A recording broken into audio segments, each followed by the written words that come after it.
I grew up with my father, who was a priest.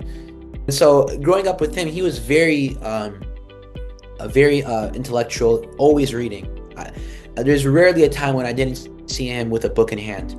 We have like a library at home, and it's just filled with different theological books. And so, I always looked up to my father as a role model. And so I would always want to, he puts a book down, I pick that book up. It was that kind of relationship that we had. And especially in middle school and in high school, uh, our school, my school that I went to was very far from where I actually lived, especially when you add in LA traffic. So it was like a 40-minute drive to my school. And so in those drives to and from school, would be my dad usually that drove me.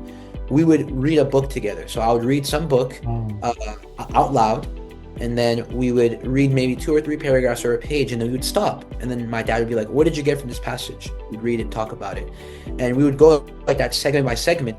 And he would help me even as early as middle school, like in eighth grade. He would help me kind of understand the style of writing of many of these theologians, if we're talking about secondary sources, or of the patristics mm, themselves, if we're talking about primary sources. And so, because of this kind of mindset that he instilled in me, I, came to read, on the incarnation, on the Holy Spirit, on the unity of Christ, a lot of these things like in high school.